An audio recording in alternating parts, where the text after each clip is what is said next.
chapter clicked in to College Volleyball Weekly on Viral Volley Media. Now here's your host, Rob on mic.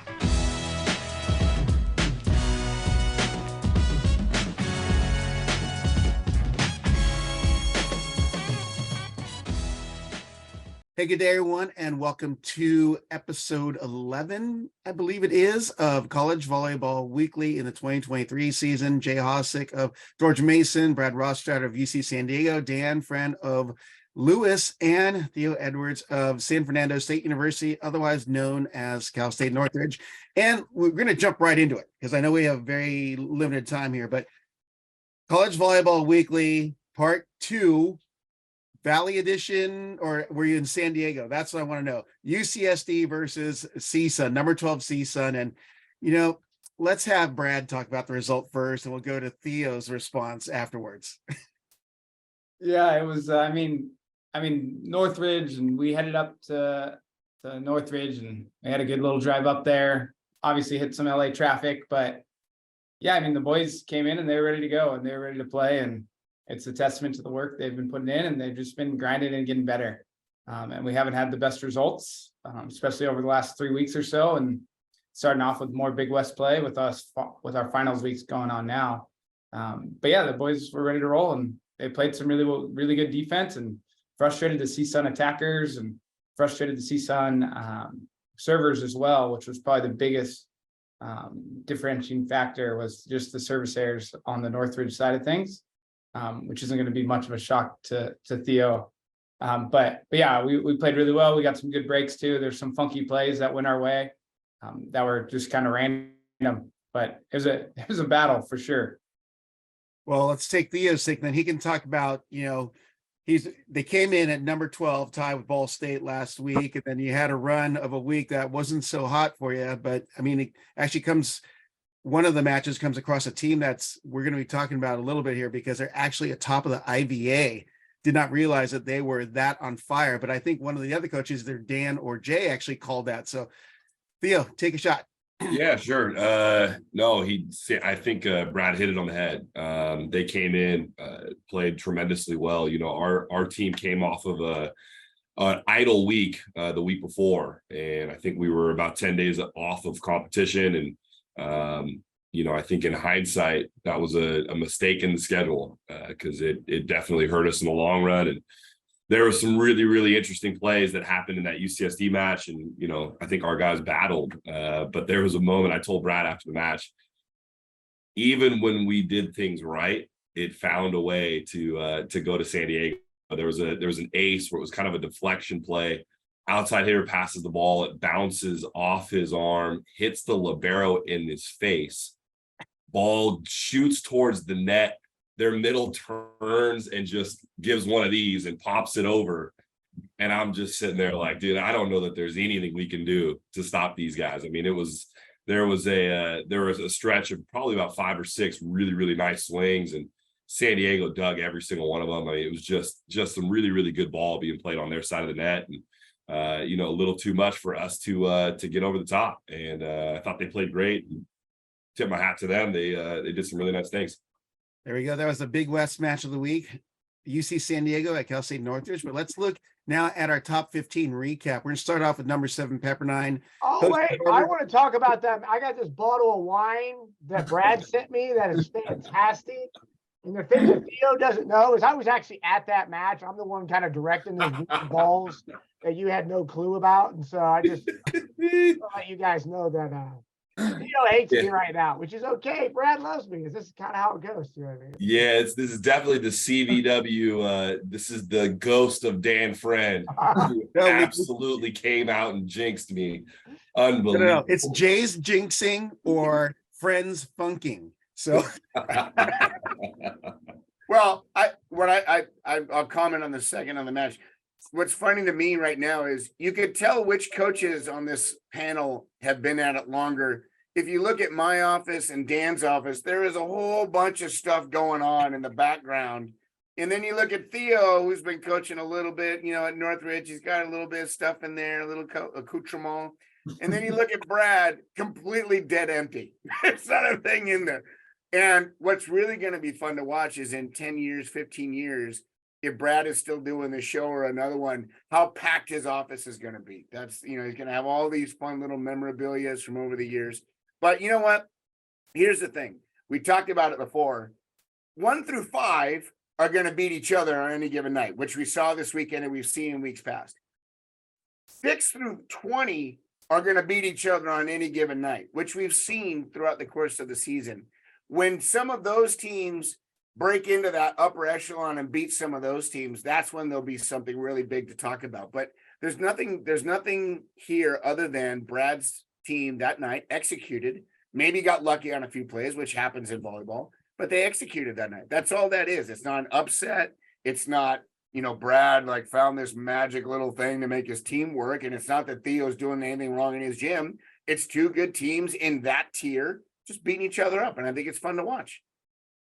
Excellent. Well, maybe Brad was playing the movie Rudy or Rocky 1 through 5 on there. That's what I think would happen. And then right before the match, and he kicked the 3-0 win into gear. So Yeah, we watched Rocky the whole way up on the bus trip. all 5 of them because of traffic. Yeah. Well, let's go to our top 15 recap. As I was saying, number 7 Pepperdine hosted Harvard with a 3-0 win, and Damon on Friday 3-0 win. Kind of expected there, but Damon, we've been seeing them a lot here in these last few weeks. But who wants to chip in on Pepperdine on a recap on what they've been doing this last week? Well, Pepperdine obviously has Jalen Jasper, who is no slouch. But they got a middle Aiken Woomy, who hits a slower ball, but in terms of tempo, like he's still on the ground when the ball's being set. It's almost like a 1.5 or a naked 2 ball. The kid's got a cannon for an arm. And man, if you're not in front of him, if you're not paying attention, that kid's lethal. And he's got a serve. It's extreme. It's probably the most terminal serve in the country. It's either an ace or it's an error, but it's coming at you at a gnarly speed, and it's got a little bit of turn and twist to it. Pepperdine's a good team, and in Harvard, they might be rebuilding a little bit this year. But Damon came in that match and didn't play maybe to the way they want to, but they handled somebody else on the screen in a few matches or a few games that should be mentioned later on. Yep. Anyone else want to chime in on that on Pepperdine for the week? Yeah, it looks like Pepperdine's getting Jacob Steele involved, and he's had some injury issues going on. So seeing how he gets incorporated more and more, I think that's going to be a big factor if they can kind of make that next jump up into those top 5, top 6 teams consistently.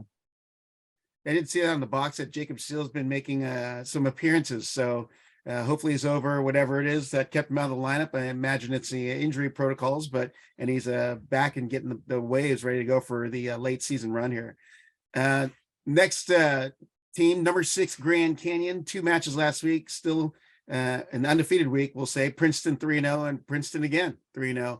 But Camden Gianni looks like, based on the boxes, he's getting more and more involved, which is pretty darn scary because it means they've got Hickman, Gianni, and Janke in their middle, Rico Wardlow, who's been putting up some really good numbers, and a great floor captain in Nicholas Slight. Anyone want to comment on Grand Canyon? Yeah, well, I think it's just obvious that week after week they're proving who they are and that they belong. I think, it'll be really, really interesting at the end of the season to see if they can go up against one of these top 4 teams and show us that they belong even in that conversation, because I'm not convinced that they don't. They're right there in that mix. And, like you said, Rob, the way that they have the offense going, the amount of weapons that they have, and their flair and the fire that they bring day in and day out is pretty impressive. Yeah, I think I looked them up, and I was looking at the strength of schedule and some RPI stuff. I think because ultimately with Hawaii splitting with Long Beach, it's interesting to kind of think about, those 3 teams, if Grand Canyon can't beat UCLA and UCLA wins the MPSF, or what that looks like on the at-large piece. But you really do think those are the mix of schools that are kind of in that conversation topic in terms of that. And Grand Canyon's overall record right now, if they stay steady, is in a pretty good spot, in terms of that. And so, as the committee always has a tough job, that'll be certainly a couple of the teams that are in the mix of that conversation. Grand Canyon's got to take care of every match it can that's in front of them in terms of the ones they control. So I think Slight is the unsung hero here. That kid's a fun setter to watch. He does all kinds of funky stuff. He'll lean back and get the blockers to, bite going back, and all of a sudden he's shooting forward. And, that's not something you see every day. But he does it, once in a great while, just to throw that block off a little bit. Kids from Iowa. I mean, how many great players, and I know there are more coming, so don't write me any hate mail, anybody. Iowa's not a bad place. I But got two. how many guys out of Iowa come out and lead a team like this? I mean, that's pretty cool to watch. So kudos to that kid. He's a good setter. Yeah. Anything else, anyone, or can we move on to our next one? We'll go, since there's a stall there. This is Dan's conference, the MIVA, but number 12 Ball State, number 15 Ohio State last week squared off twice, with Ball State getting night one 3-0, Ohio State sneaking in, getting a 3-2. And the MIVA is going to turn out to be a mess in the middle there, Dan. So why don't you talk about Ball State and then flow into what the MIVA could look like? Well, I wasn't surprised. I think Ball State's starting to play better volleyball. I think, you're seeing Caleb over the past month with his shoulder look a little bit better. They already had T on the other pin, and I think that group's just consistently improving, and they'll be a force as they get into the conference tournament. I think that reverse sweep was really important for Ohio State. I thought Ball State was going to get him again. Shane Wetzel, who's a true freshman, had two big nights. I think 19 kills each night. And so you're seeing him kind of step into that position. And, he's a big lefty. I think that was on our U21 group, you know what I mean, in terms of that. And so that's a pretty big piece for them in terms of balancing their offense out a little bit for them at the same time. And so, but yeah, I mean, ultimately, two tough places to play and two teams taking care of business at home. So, Yeah. All right. Anyone else want to add anything about Ohio State, Ball State in the MIVA? You're good. All right. We're going to go to the top tier now. Number 2, Penn State only had one match last week. St. Francis 3-0. Everyone knows they're good after the weekend in Hawaii, but what are we gathering now as far as Penn State as a team that, well, I'm pretty sure we've already said it during our other episodes, but I want to get a take just for our listeners and viewers. We'll go with Jay, since it's your the home conference there. Well, I think Pat would probably tell you, obviously, the starters he has on his team are pretty good, but the mark of a true great team, the second best team, is their B-side, and their B-side's pushing him. He's got some depth on the bench.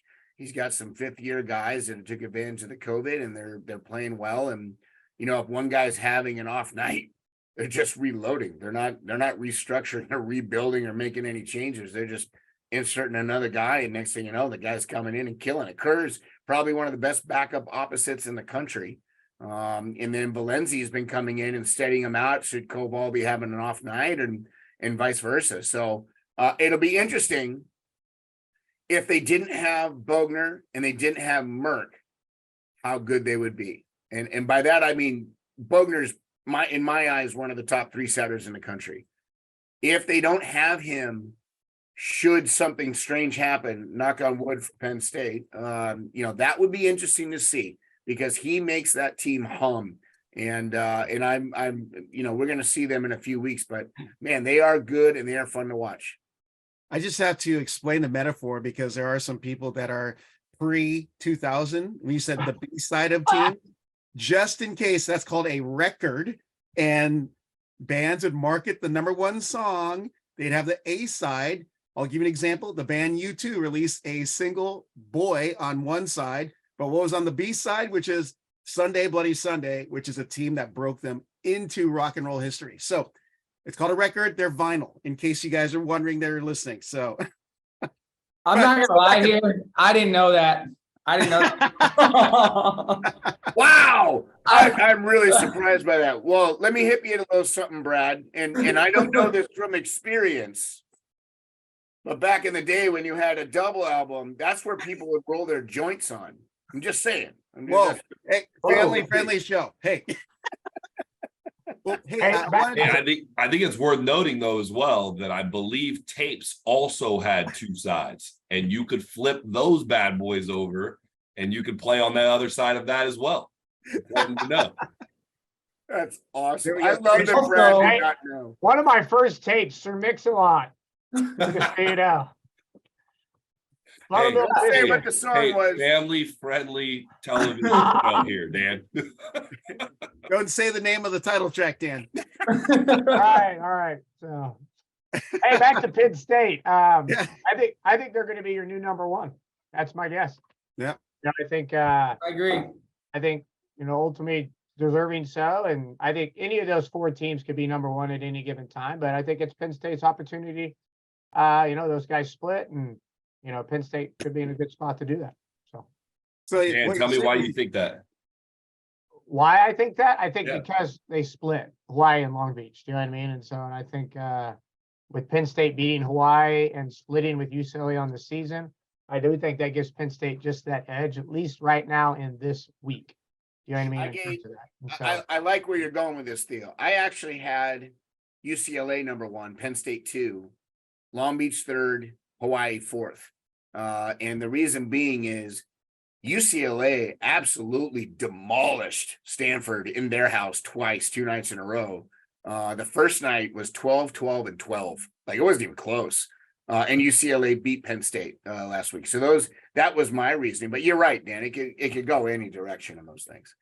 Yeah, I think if you look at it, I mean, if we remember, Long Beach beat Penn State at Penn State, right? And so you look at it all the way around. I mean, it's just impossible to call, which is why I think it's so interesting that you look at the coaches poll, you look at no easy buckets, you look at off the block, they're all different. None of them look the same, which is kind of fun. I like the parity. Yeah. But all four at the top. You know what I mean? So Definitely. Yeah. There's no question about that.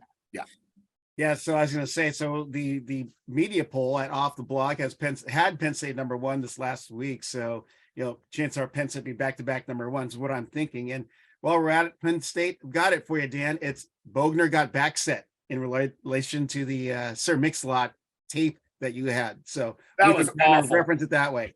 Just see yourself out, Rob. That was show. Hey, I actually really dug that. I thought that was great. That's fantastic. buttermilk biscuits, baby. That's all I got to say. Okay. Well, let's move forward. We already alluded to it in our literally just seconds ago, but UCLA rolling because Jay already wanted to jump into the Bruins week, but wow, big hammer of number 10 Stanford. And I'm going to let you guys run with this because there are some numbers in the box score that I saw were just mind blowing, at least team wise. So I'll let you run with it. Brad, I know that you're the analytic guy big time after speaking to you more in detail in the last few weeks, but why don't you take a shot at the UCLA and where they're at? I mean, their offense is playing really well. Yeah, I think they hit over 500 one of the nights, the 25-12 night, and then slowed down a little bit night 2. But Merrick McHenry having a huge impact offensively, but more importantly, he had 5 aces in one night, which he's hitting a hybrid serve. He's hitting it from about 12 feet. He's hitting it about 60 miles per hour. And it's pretty impressive. And to be able to do that to a couple really good passers with Rotman and Louis out there for Stanford is an impressive showing. So being able to get them ace 5 times by a hybrid serve is showing that serve is going to be gnarly and tough to deal with throughout the rest of the year. So that was what popped off to me. Yep. Let's go to Jay. Thoughts on UCLA? I logged into that match, I think midway through the first, and I thought, okay, Stanford had a bad game, whatever, we'll move on. It was relentless. I have not seen a match of 2 high caliber teams, or at least what I thought was 2 high caliber teams, and just be annihilated like that. 12, 12, and 12 in your own gym where you practice, no less. They were in Burnham. They weren't even in Naples. There's something strange about that. I'm not saying anything's wrong. I'm not saying there's somebody's hurt. I don't know, but that's a little bit of a beatdown. And next night they came back and had some better scores. But yeah, I watched McHenry serving these hybrids, and it made Stanford's passers, which are not bad players, just look like they didn't know what they were doing. That's how good it was. Theo Snow is going to be really good. Rotman's still good. I'm a little concerned about what's going on around them. They didn't look like they were very fresh or very polished, but could be for a number of reasons I don't know about. But yeah, it was a beatdown. UCLA played really, really well. Yeah. We'll go to Theo. Anything to add there? Yeah, absolutely. And I think the interesting piece is you guys already touched on the individuals. If you look at the teams that went to outrigger, you want to talk about this from a coaching perspective, from a player's perspective. These seasons are incredibly long and they're playing a ton of matches. And for all the people listening, you got to understand there's a lot that goes into that physically, mentally, emotionally. And these are students, right? In addition to the fact, and I can tell you from personal experience and from my teams, I mean, there's a toll that goes into it. And I know that is the same across the board. And to watch those teams that came off of that island who were playing some incredible ball against the best teams in the country to refocus and get right back to it and do what UCLA did is absolutely impressive. In addition to the fact that obviously we talked about what Penn State did, which I think could have easily been a fall off match for them, and have multiple guys step in and play great and continue to push the envelope.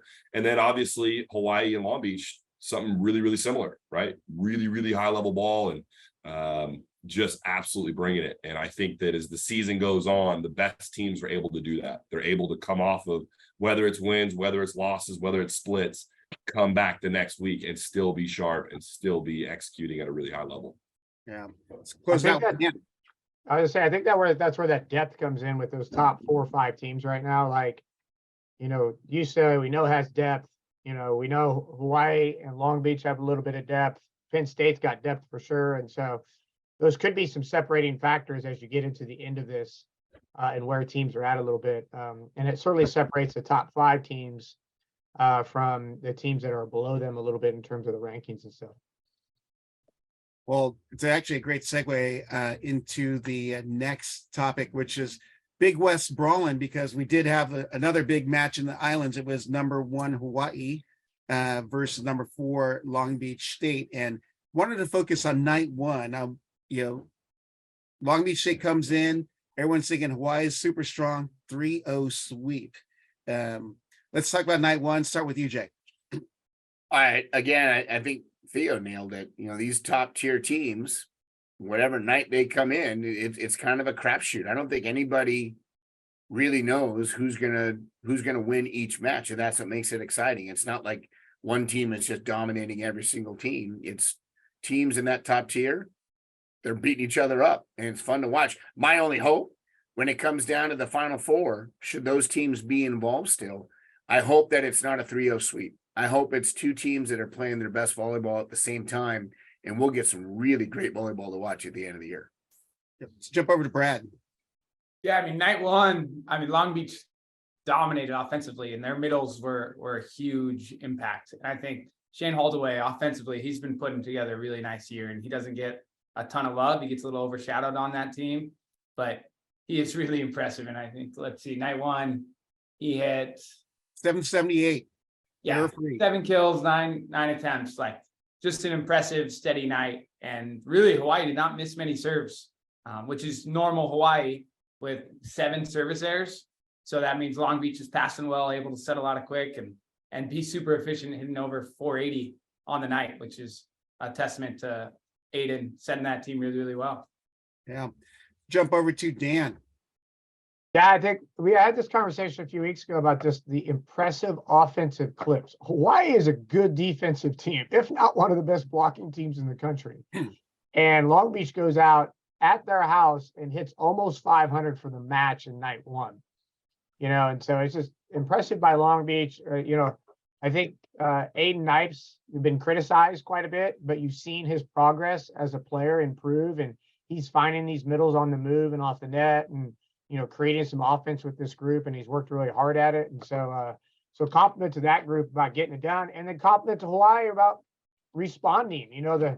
Sometimes the sky is falling and, oh no, Hawaii got swept, but they are a talented team with a talented coaching staff, and you saw that right there. They flipped the switch, responded, and came back in night 2 and took care of business at their home venue. And so the other guy that pops out is Saponis. So we see him make this transfer, and we've seen him, having some decent games, but to go and really, I think this is one of those big, huge games for him that first night where he was really good. And I was wondering if he would repeat it, but I don't know that he was as impressive the second night as he was that first night in terms of that.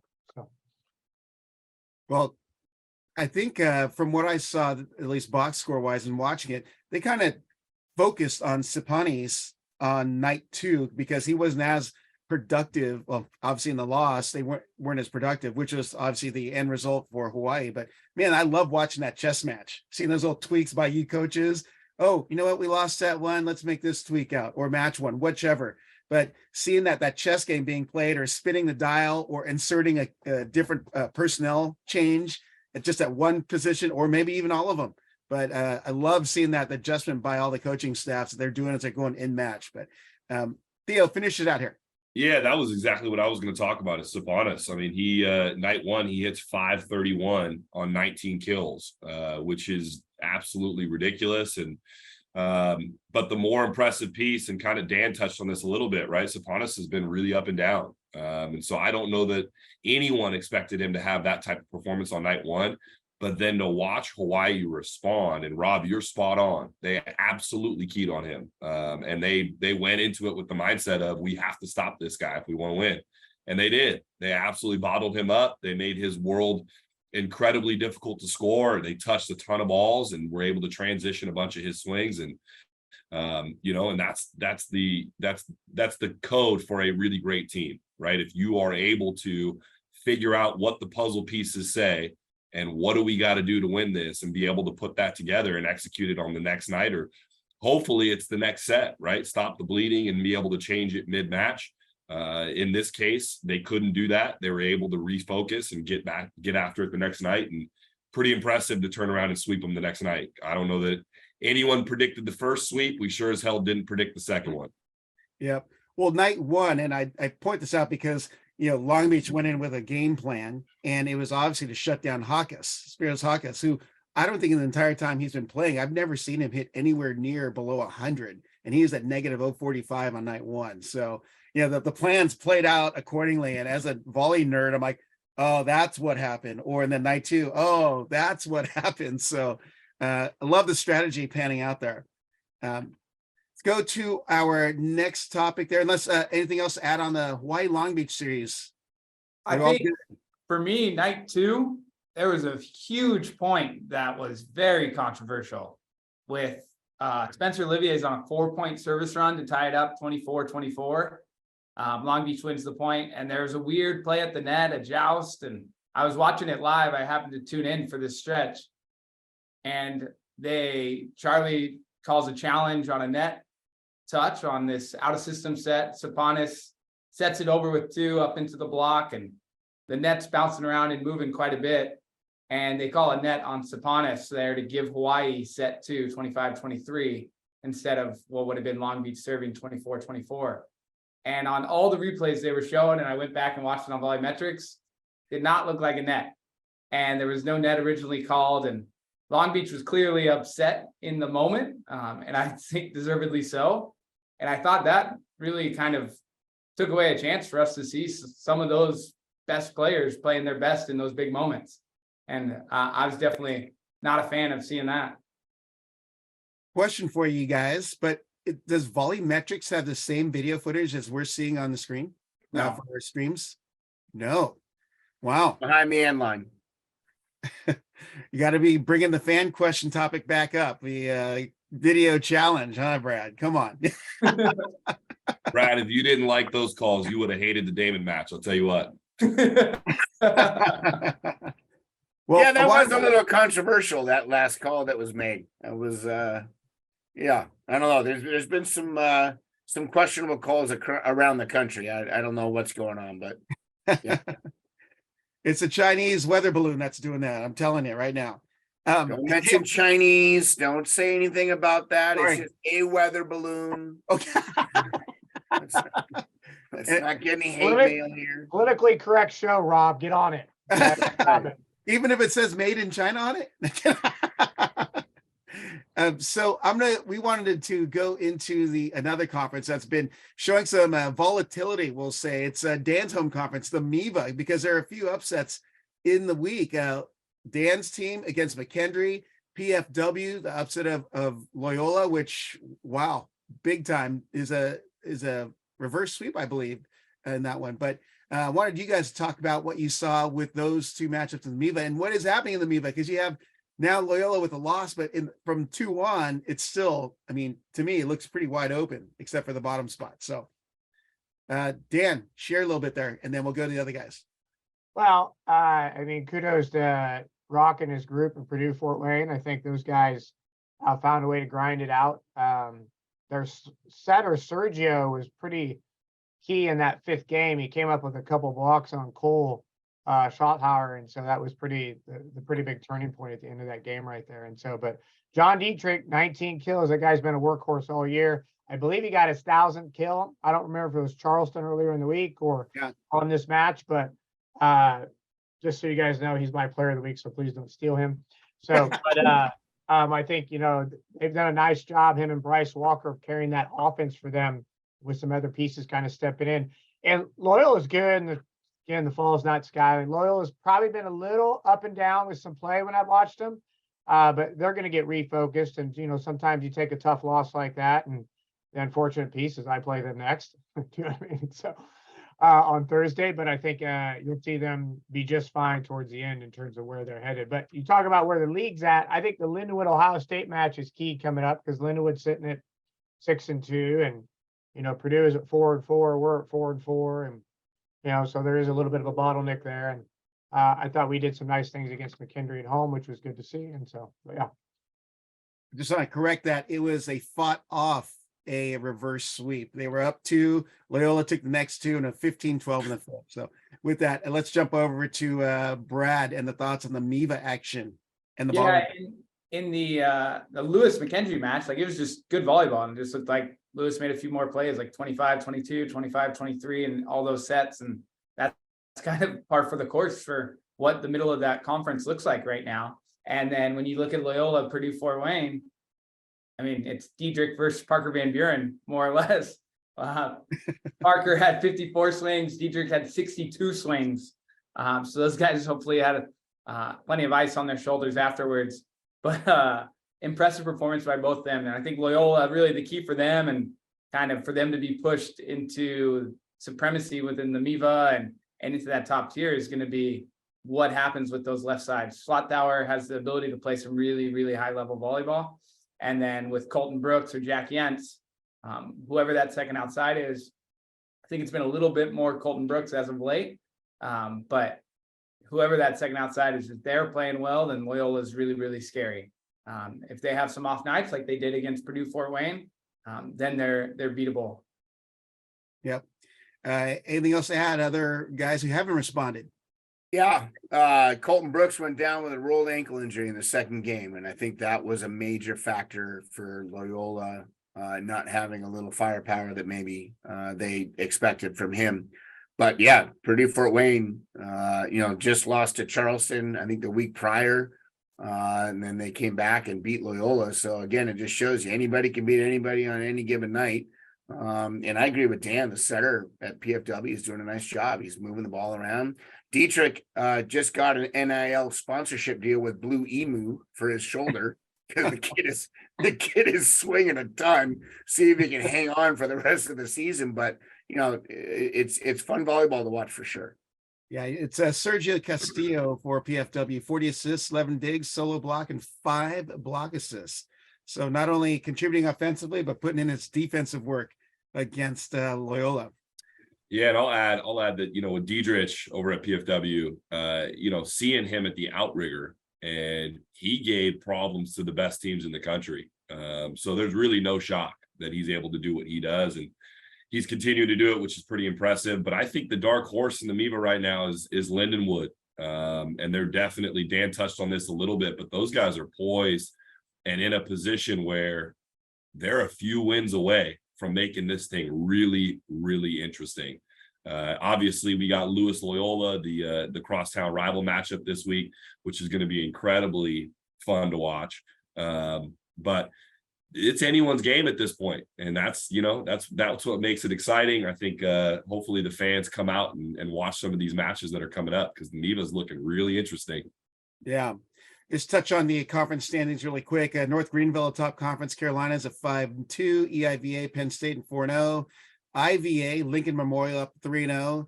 Loyola topped the MIVA at 8-1, and the bottleneck behind there. UCLA ups at 1 in the MPSF at 6-0. NEC, which is it's a good segue into our next topic, but I'm going to talk about SIAC first. Edward Waters 4-0, back to Damon 6-0, whom Theo was the final upset of the week. I had to blend it there somehow. So, and I know that you guys had mentioned a lot about Damon in previous episodes because they were a team to watch, along with like Lincoln Memorial as well. But thoughts on what you saw with Damon coming out west this week, Theo? Sure. Yeah, Damon's a good team. I think Dan talked about them last week a little bit.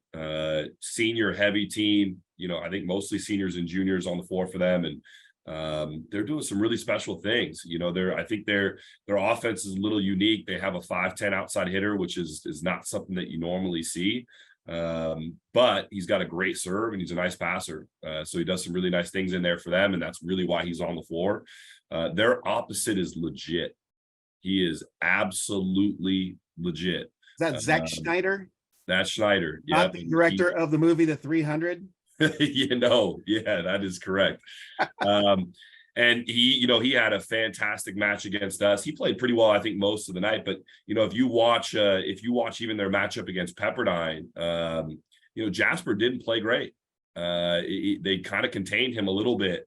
And, a lot of that is just with how hard these guys work. They dig a ton of balls. They're incredibly fiery. Our school was on spring break. So the gym was absolutely empty and they're doing a bunch of East Coast flair and they're like lifting guys up after points. And the bench was like, it looked like a soccer match out there from Europe. It was really, really fun to actually be a part of. But Damon played really well. This is, like I said earlier, there's some things that made this a really tough week for us internally. But our guys found a way to take them to 5. They won the first 2 sets and won them pretty handily. There were some questionable calls.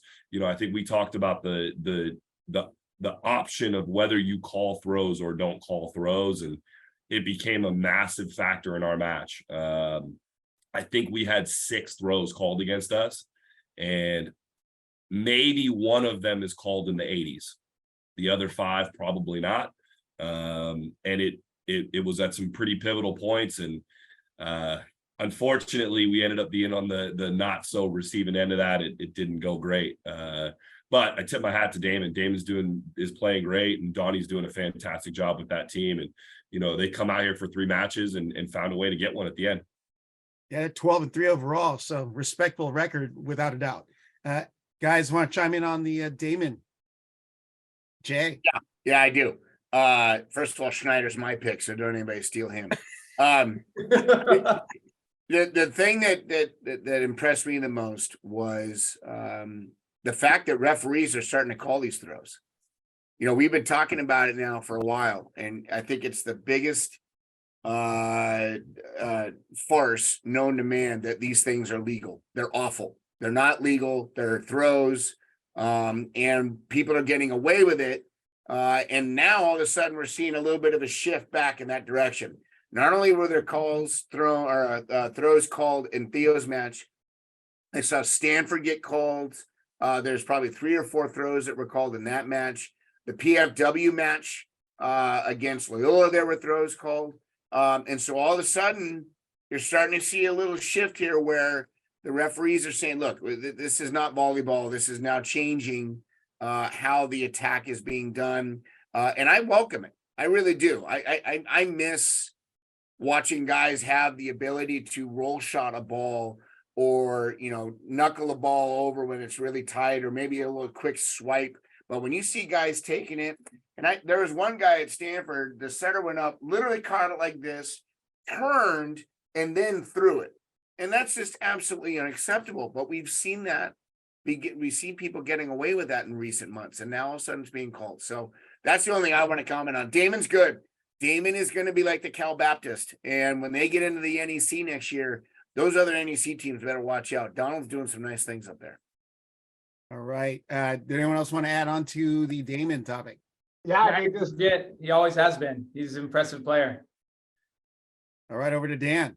Yeah, I was just it's one of those topics. It's unfortunate the bracket's not expanded yet, and that Damon is not in the NEC, and you don't get to see them be in a 12-team tournament and go play.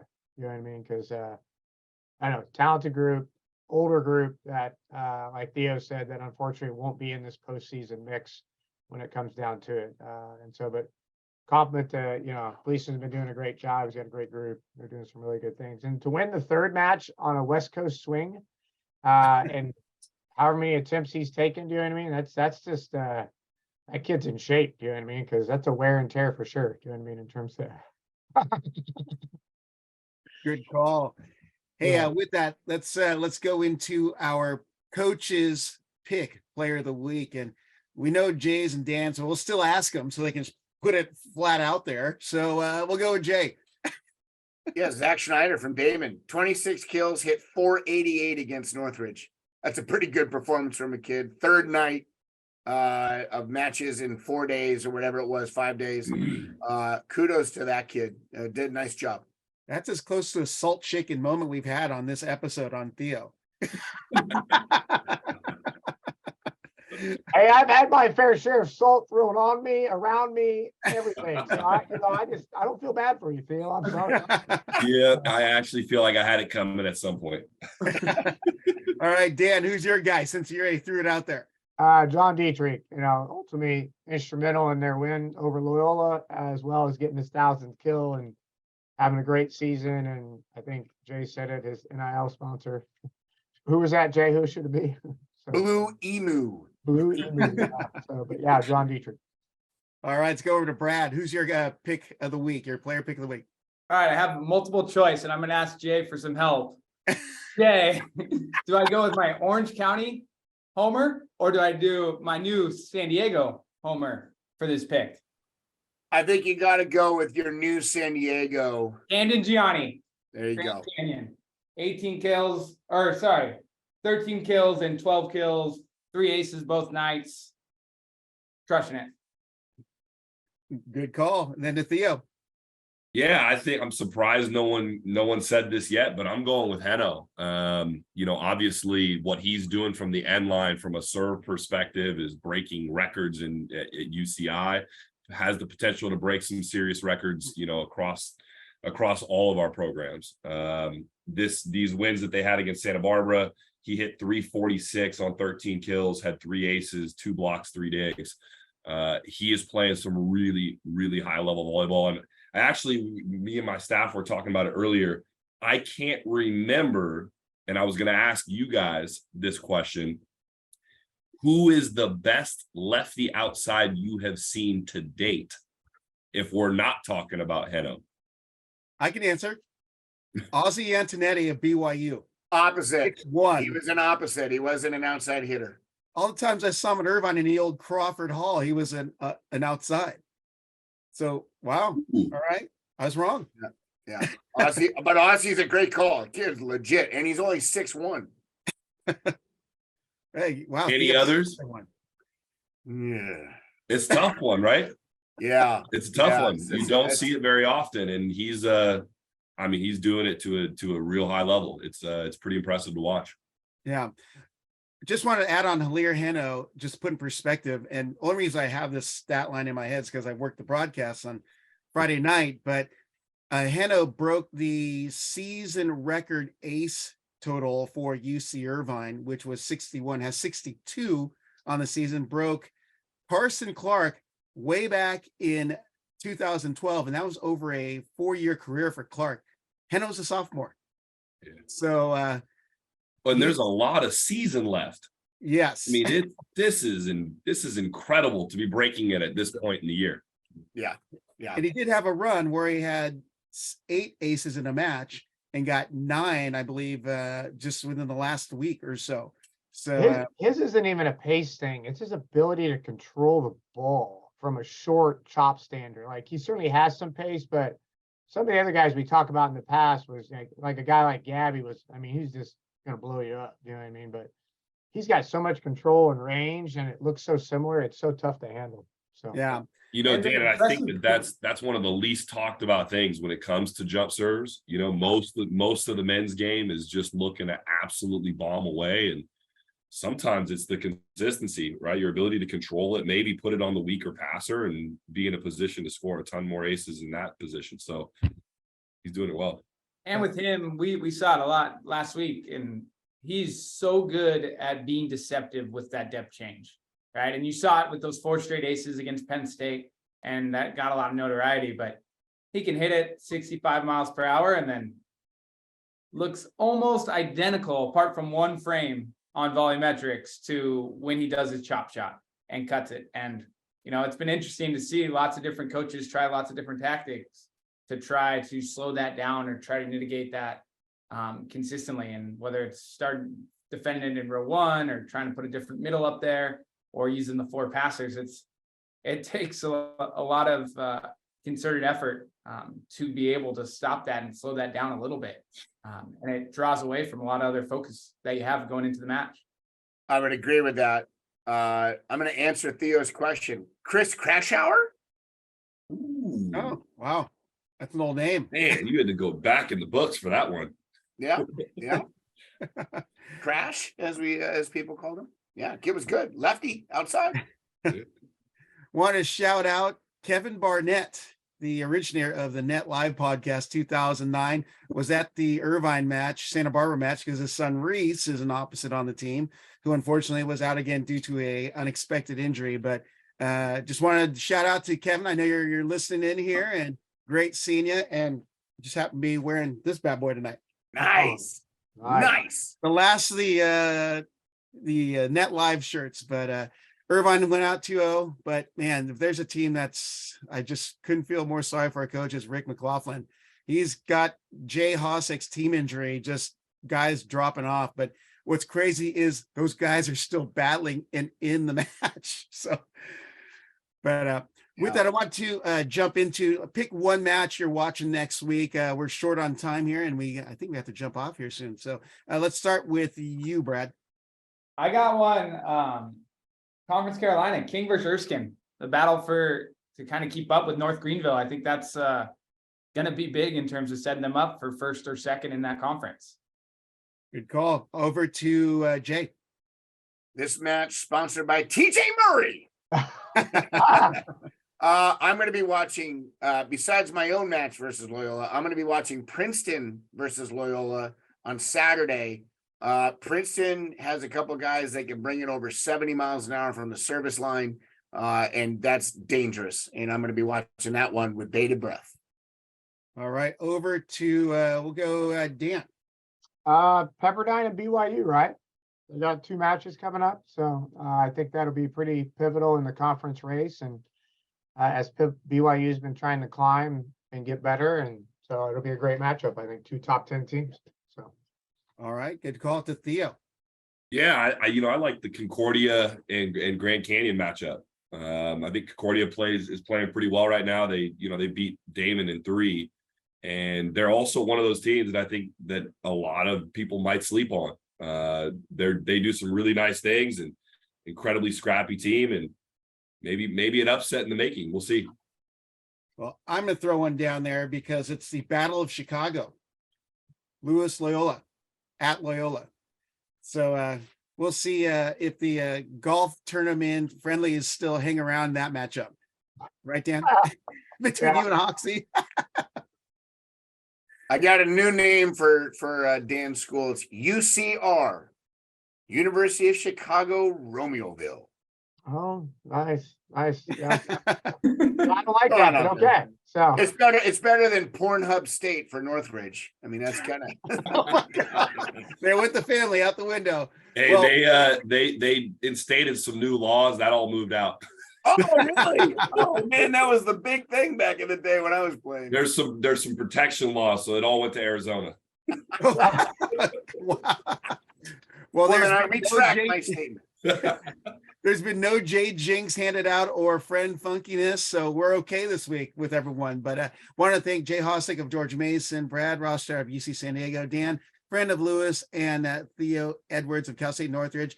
Go follow these programs, go on their social media, click on their websites, let them know you're supporting just in that way. And be sure to check Dan's social. He's been getting some good stuff through his program. Questions with Coach. So coming up on Facebook and Instagram Live. Some good stuff coming in there. So guys, have a great week. Thanks for listening to College Volleyball Weekly. Be sure to follow Rob Aspero at the Rob on the Mic on Instagram and at Rob on the Mic on Twitter.